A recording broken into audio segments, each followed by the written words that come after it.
वो आपको सामने नज़र आ रहा है, मिट्टी उड़ रही है, ऊपर से पत्थर गिर रहे हैं। तो बैड लक।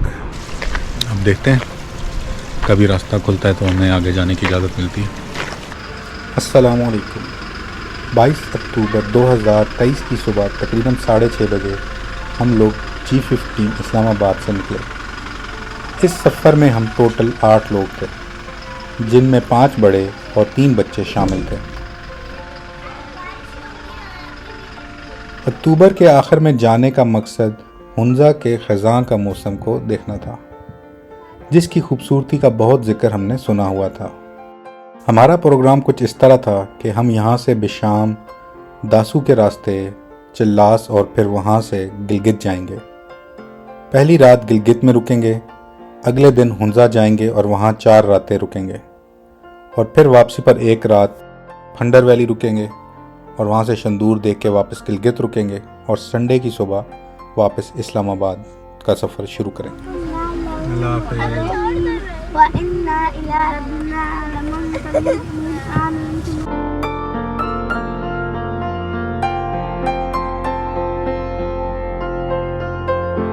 घर से निकलने के बाद पहला काम हमने डीजल फुल करवाने का ही किया, और घर क्योंकि मोटरवे के बिल्कुल करीब है तो हम तकरीबन 6:40 पर मोटरवे पर पहुंच चुके थे। इस्लामाबाद टोल प्लाज़ा पर हम तकरीबन 6:54 पर पहुंच चुके थे। क्योंकि हमने आगे हज़ारा मोटरवे पर जाना था, इसलिए हम पेशावर मोटरवे पर आ गए। इसको M1 भी कहा जाता है। इस रास्ते पर आपको सी पैक के लिए लेफ्ट पे रास्ता भी नज़र आ रहा है। ये ट्रैक DI खान तक जाता है।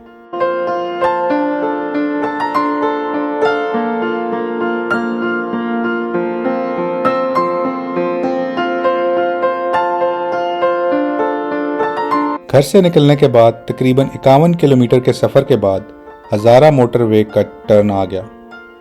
इस मोटरवे को M15 कहा जाता है। M15 हसन अब्दाल से शुरू होकर हरीपुर, हवेलियाँ, एबटाबाद, मानसैरा, शिंकियारी, बटग्राम को कनेक्ट करता हुआ थाकोट तक जाता है।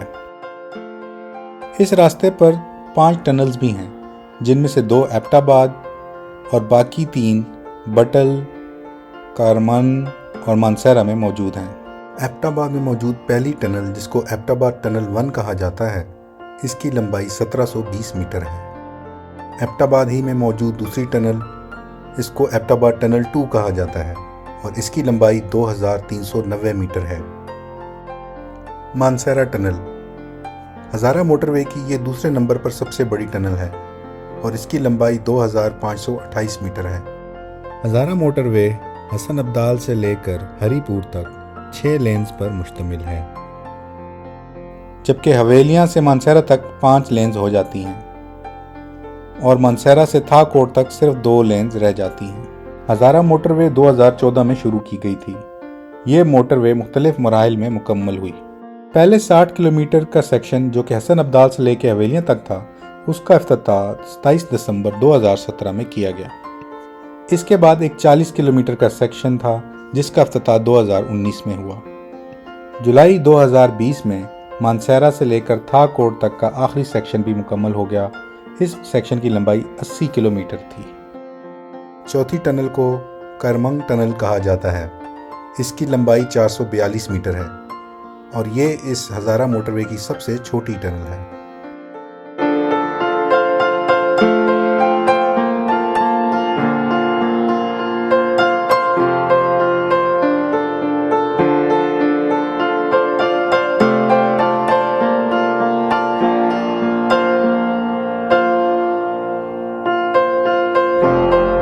पांचवी टनल बटल टनल कहलाती है। ये इस हज़ारा मोटरवे की सबसे लंबी टनल है, और इसकी लंबाई 2906 मीटर है। हज़ारा मोटरवे पर सबसे आखिरी टनल थाकोट टनल है। इसकी लंबाई 615 मीटर है।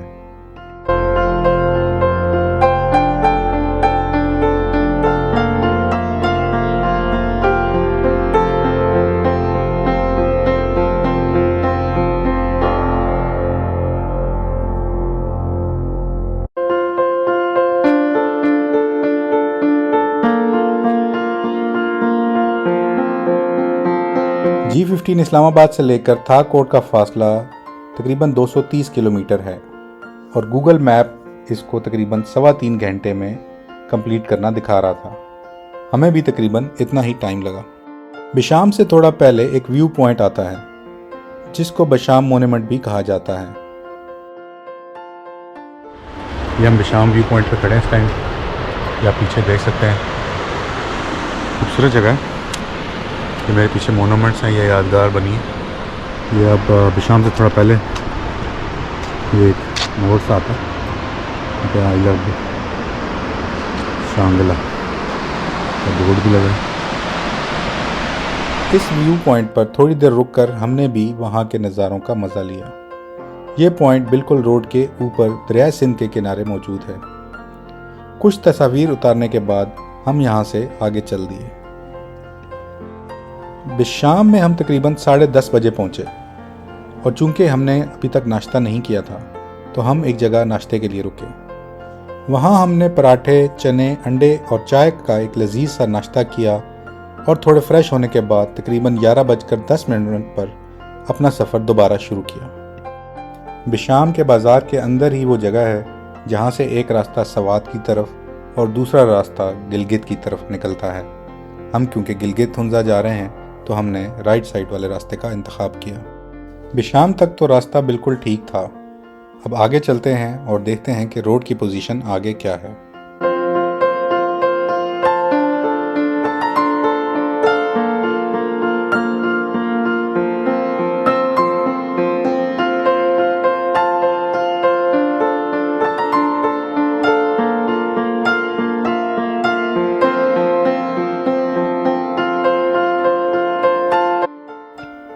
11:10 पे बिशाम से निकलने के बाद पटन तक का 40 किलोमीटर का रास्ता हमने तकरीबन 65 मिनट में तय किया।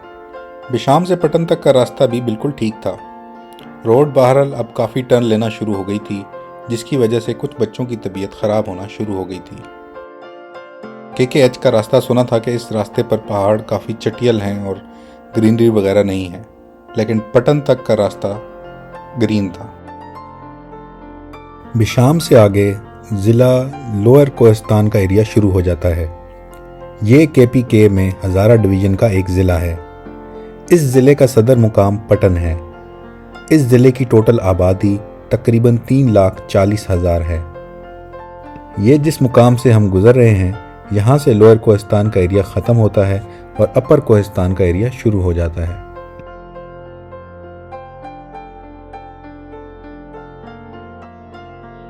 अपर कोहिस्तान में दाखिल होते हुए हमारी एंट्री की गई, जिसमें गाड़ी का नंबर, ड्राइवर का नाम, CNIC कार्ड का नंबर और लोगों की तादाद भी मालूम करके लिखी गई। थोड़ी देर की ड्राइव के बाद हम कोमेला के कस्बे में पहुंच गए।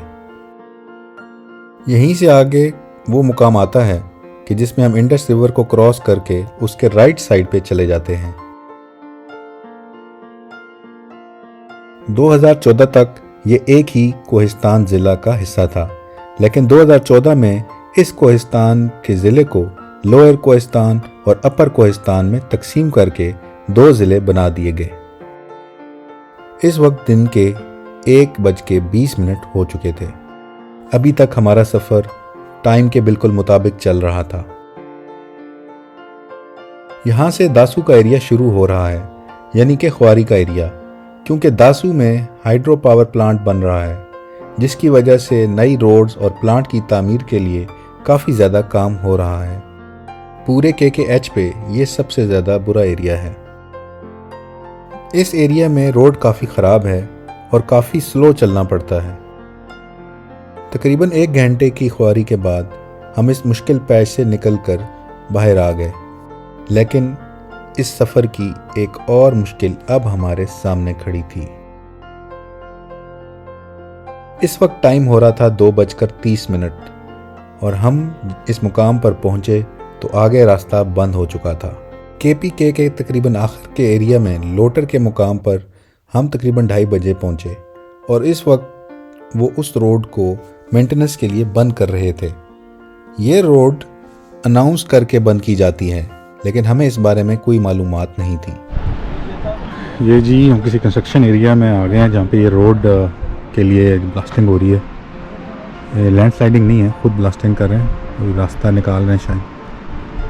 तो वो आपको सामने नज़र आ रहा है, मिट्टी उड़ रही है, ऊपर से पत्थर गिर रहे हैं। तो बैड लक कि जैसे ही हम यहाँ पे पहुँचे हैं तो कहते हैं उससे मतलब 2:30 बजे ये रोड बंद हुआ है, तकरीबन 2:35 2:40 पे पहुँचे हैं। तो आगे सारा काम हो रहा है। तो ये 2.5 घंटे के लिए रोड बंद है। अभी 5 बजे तक ये रोड बंद है, तो फिर 5 बजे खुलेगी। अभी ये कह रहा है कि चिलास यहाँ से 93 किलोमीटर रहता है, तो 93 किलोमीटर है, तो ये 3 घंटे तो अभी आगे भी लग जाएंगे हमें। अगर ये 5 बजे खुलती है तो 8 बजे हम चिलास पहुँचेंगे। गिलगित फिर पता नहीं कब पहुँचेंगे, 10-11 बज जाएंगे गिलगित पहुँचते। ये जी अभी वेट ही कर रहे हैं हम। आपको बता रहा था कि रोड बंद है। ये वो देखें, वो मिट्टी उड़ रही है सामने रोड के ऊपर, बंद इधर हुआ है। 2:30 बजे अभी बंद हुआ है, 5 बजे तक बंद रहेगा। ये मालूमात हमें ध्यान में रखनी चाहिए थी। आप लोग भी जब आएँ तो इसके बारे में ज़रूर मालूमात रखें। आई थिंक ये पीछे एक बोर्ड लगा हुआ था, काफ़ी पीछे, दासू से भी पहले, जहाँ पे कुछ टाइमिंग के बारे में मेंशन था। मैंने तो ध्यान नहीं दिया ज़्यादा। 5 बजने से 10 मिनट पहले रोड को खोल दिया गया और हमने अल्लाह का शुक्र अदा करके अपना सफ़र का दोबारा आगाज़ किया। शाम के 5 बज चुके थे और सूरज आहिस्ता आहिस्ता डूबना शुरू हो गया था, जिसकी वजह से रोशनी भी कम हो रही थी। हमारा 8 बजे तक गिलगित पहुंचने का प्रोग्राम तो अब ख़त्म हो चुका था, लेकिन अब भी उम्मीद थी कि हम 10 बजे तक गिलगित पहुंच जाएंगे। जहां रोड बंद की गई थी यहां पे कोई भी मोबाइल सिग्नल नहीं चल रहे थे, इसलिए हम घर भी इतला ना दे सके। ये वो एरिया है जहां पे ब्लास्टिंग करके रोड को खुला करने का काम जारी था।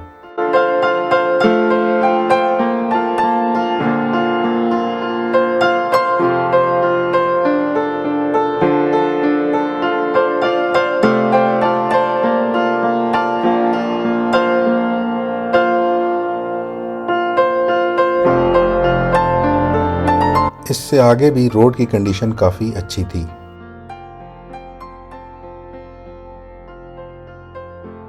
छह बजने से तकरीबन 10 मिनट पहले हम इस मुकाम पर पहुंचे। यहाँ पर दोबारा रोड ब्लॉक थी, यानी कि एक और खुआरी। पता करने पर मालूम हुआ कि ये रोड 1 घंटे से बंद है और रोड के ऊपर कोई बड़ी लैंडस्लाइडिंग हुई है और उसको ये हटाने में कामयाब नहीं हो रहे।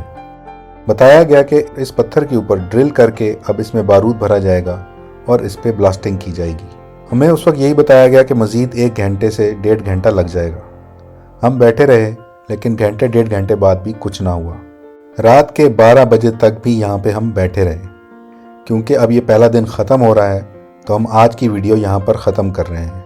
ये रोड कब खुला और रात हमने कैसे गुजारी, इसके बारे में हम आपको बताएंगे नेक्स्ट वीडियो में।